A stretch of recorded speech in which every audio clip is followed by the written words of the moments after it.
प्राकृतिक पदार्थों की सूक्ष्मता की अंतिम सीमा। सूक्ष्म विषयत्वं चालिंग पर्यवसानम। पूर्व सूत्र में यह कहा गया है कि सविचारा एवं निर्विचारा नाम वाली समाधियां सूक्ष्म विषय वाली होती हैं।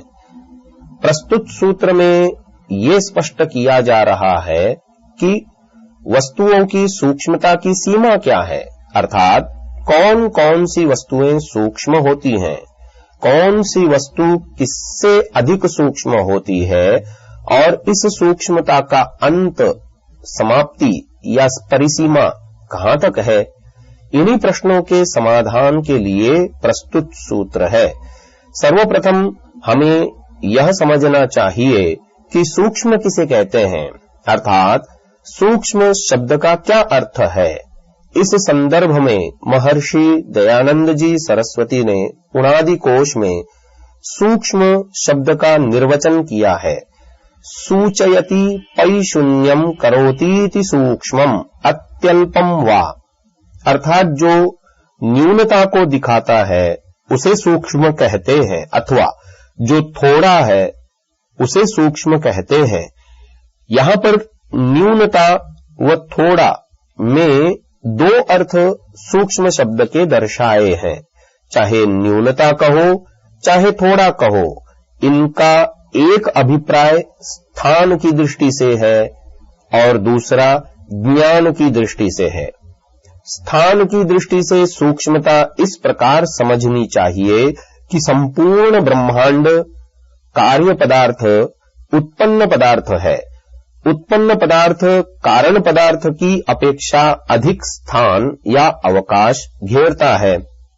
कौन सा पदार्थ कितना स्थान घेरता है, इसे समझने के लिए परिमाण शब्द का प्रयोग करते हैं। जो पदार्थ न्यून या थोड़ा स्थान घेरता है उसे अल्प परिमाण वाला पदार्थ कहा जाता है और जो पदार्थ अधिक स्थान घेरता है उसे महत् परिमाण वाला कहा जाता है। महत् परिमाण वाले पदार्थ की अपेक्षा अल्प परिमाण वाले पदार्थ को सूक्ष्म पदार्थ कहते हैं।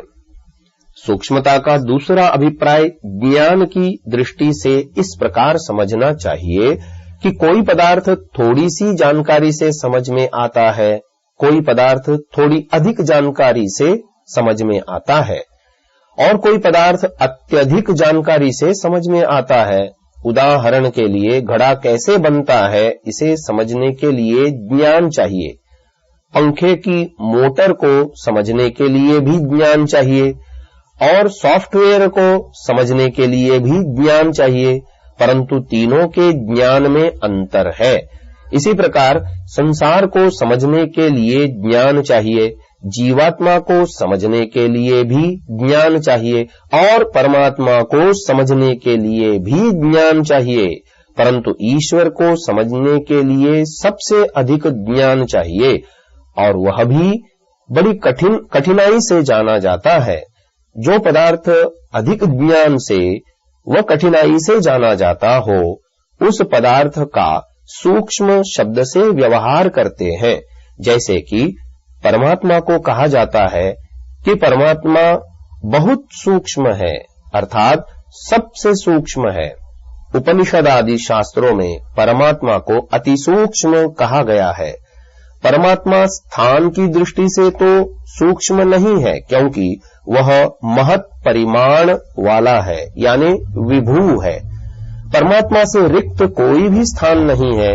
परमात्मा सब जगह सब स्थानों में व्याप्त है। इसीलिए परमात्मा की सूक्ष्मता स्थान की दृष्टि से नहीं है। फिर एक ही मार्ग बचता है, वह है ज्ञान की दृष्टि से सूक्ष्मता। हाँ, यदि कोई परमात्मा को इस रूप में कहे कि सूक्ष्म से सूक्ष्म वस्तु में भी परमात्मा विद्यमान है, इसी कारण स्थान के उपचार लक्षणा से ईश्वर को सूक्ष्म कहें तो कोई आपत्ति नहीं है, परंतु उसे गौण प्रयोग कहते हैं, मुख्य प्रयोग नहीं। सूक्ष्म शब्द का सार यह निकला कि सूक्ष्मता स्थान की दृष्टि से भी होती है और ज्ञान की दृष्टि से भी होती है। प्रस्तुत सूत्र में स्थान की दृष्टि से सूक्ष्मता कही जा रही है। संप्रज्ञात की 4 समाधियों में से सवितर्का और निर्वितर्का समाधियों का विषय स्थूल पदार्थ पंच महाभूत हैं और सविचारा व निर्विचारा समाधियों का विषय सूक्ष्म पदार्थ है। परमपिता परमेश्वर ने सृष्टि की उत्पत्ति सत्व रज तम से की है।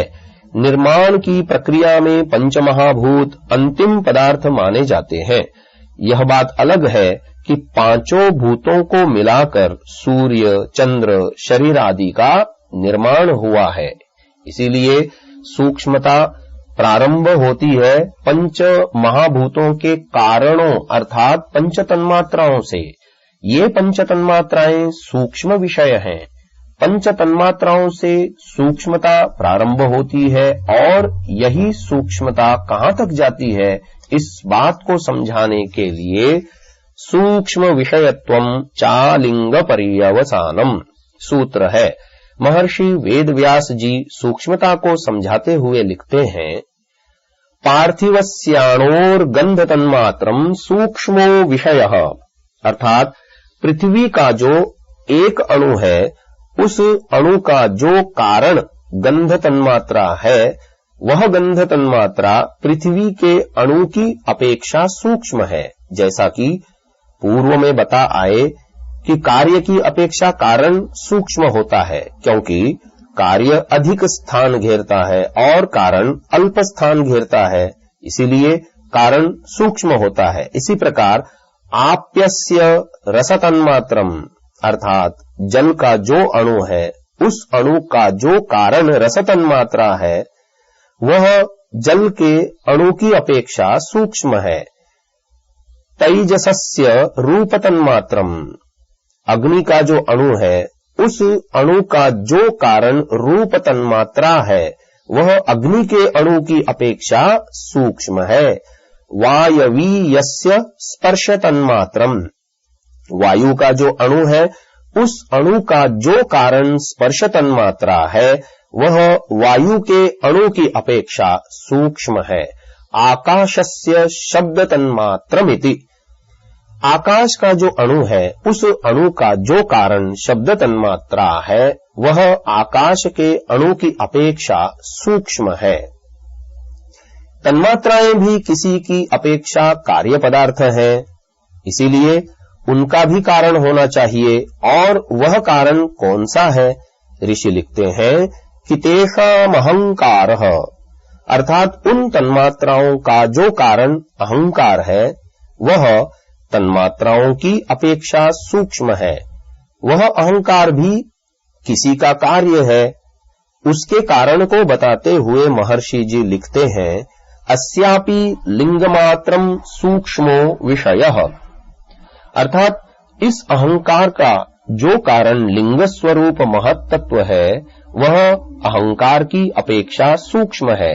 यहाँ पर महत्तत्व यानी बुद्धि को लिंग शब्द से कथन किया है। लिंग इसलिए कहते हैं यद लयम गच्छति तद लिंगम, अर्थात जो वस्तु कारण में विलीन होती यानी मिल जाती है उसे लिंग कहते हैं। कोई यह न समझे कि फिर तो अन्यों को भी लिंग कहना चाहिए, क्योंकि वे भी अपने अपने कारण में लीन होती हैं। यह बात ठीक है कि अन्यों को भी कह सकते हैं, परंतु कहेंगे नहीं, क्योंकि महत्तत्व बुद्धि ही अंतिम मूल कारण सत्वरज तम में विलीन होती है, अन्य नहीं। और ऐसा कहने पर लोक में व्यवहार नहीं हो पाएगा, इसलिए कुछ शब्दों का प्रयोग रूढ़ी में किया जाता है। जैसे पंकज का प्रयोग लोक में कमल के लिए करते हैं, ऐसा ही यहाँ पर भी समझना चाहिए।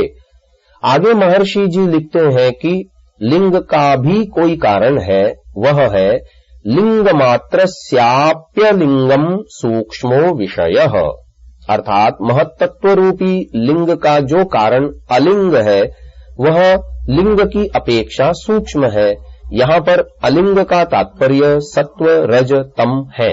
सत्व रज तम को अलिंग इसलिए कहते हैं कि वह किसी में भी लीन नहीं होता है।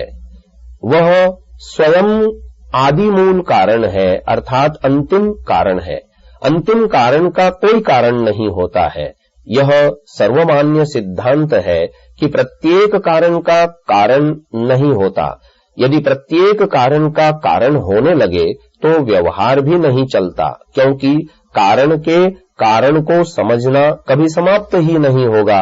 ऐसी स्थिति में करने योग्य अन्य व्यवहार नहीं कर पाएंगे। महर्षि वेदव्यास जी कहते हैं कि न चालिंगात परम सूक्ष्ममस्ति, अर्थात सत्व रजतम रूपी अलिंग से सूक्ष्म और कोई पदार्थ नहीं है। इस पर आक्षेपकर्ता कहता है कि नन्वस्ति पुरुषः सूक्ष्म इति, अर्थात सत्वर स्तंभ से सूक्ष्म पदार्थ पुरुष है। तो महर्षि स्वीकार करते हैं सत्यम, अर्थात आपकी बात बिल्कुल ठीक है, परंतु स्पष्टीकरण भी करते हैं कि पुरुष की सूक्ष्मता कार्य कारण संबंध से नहीं है। इस बात को समझाने के लिए ऋषि आगे लिखते हैं, यथा लिंगात परमलिंगस्य सौक्ष्म्यम न चैवं पुरुषस्य, अर्थात जिस प्रकार महत्तत्व रूपी कार्य पदार्थ की अपेक्षा सत्व रज तम रूपी कारण पदार्थ की सूक्ष्मता है, ऐसी सूक्ष्मता पुरुष की नहीं है। किंतु लिंगस्यान्वयी कारणम पुरुषो न भवति, अर्थात वह पुरुष महत्तत्व रूपी लिंग का उपादान कारण नहीं है। यहाँ पर अन्वयी कारण उपादान कारण को कहता है। यद्यपि पुरुष उपादान कारण तो नहीं है, परंतु हेतुस्तु भवतीति, कारण अवश्य बनता है, अर्थात महत्तत्व के उत्पन्न होने में कारण अवश्य बनता है। उपादान कारण का खंडन किया जा रहा है और कारण भी बताया जा रहा है, तो पुरुष को निमित्त कारण समझना चाहिए। यहाँ प्रसंग के अनुसार पुरुष शब्द का अर्थ परमेश्वर ग्रहण करना चाहिए, क्योंकि महत्तत्व का निमित्त कारण परमेश्वर ही है। हाँ, यदि कोई यह कहे कि पुरुष शब्द सामान्य अर्थ को बताने वाला है और वह सामान्य अर्थ जीवात्मा और परमात्मा है, ऐसी स्थिति में जीवात्मा का भी ग्रहण करें तो जीवात्मा प्राणियों द्वारा निर्मित पदार्थों का निमित्त कारण बनेगा, महत्तत्व का निमित्त कारण कभी नहीं बनेगा। महर्षि वेदव्यास जी भाष्य का उपसंहार करते हुए लिखते हैं, अतः प्रधाने सौक्ष्म्यम निरतिशयम व्याख्यातम, इसीलिए प्रधान अर्थात सत्वरस्तम में सर्वाधिक सूक्ष्मता है, ऐसी व्याख्या समझनी चाहिए। सर्वाधिक सूक्ष्मता का अभिप्राय यह है कि यही अंतिम सूक्ष्म है, इससे आगे और कोई सूक्ष्मता नहीं है। कारण की सूक्ष्मता सत्व रज तम पर्यंत ही है। यहाँ सत्व रज तम को प्रधान शब्द से कहा गया है। सत्व रज तम तीनों को सम्मिलित रूप से अव्यक्त प्रकृति और स्वधा शब्दों से भी कथन किया जाता है। सूक्ष्म विषयत्वम चालिंग पर्यवसानम सूत्र का संक्षेप से यह अर्थ लेना चाहिए कि पंच महाभूतों से सूक्ष्म पंच तन्मात्राएं हैं। ऐसी सूक्ष्मता तन्मात्राओं से प्रारंभ होकर सत्वर स्तंभ तक है। सत्वर स्तंभ के आगे और कोई सूक्ष्मता नहीं है। महर्षि जी के भाष्य में जो पुरुष की सूक्ष्मता कही गई है, वह सूक्ष्मता ज्ञान की दृष्टि से लेनी चाहिए, जो प्रारंभ में कह आए हैं।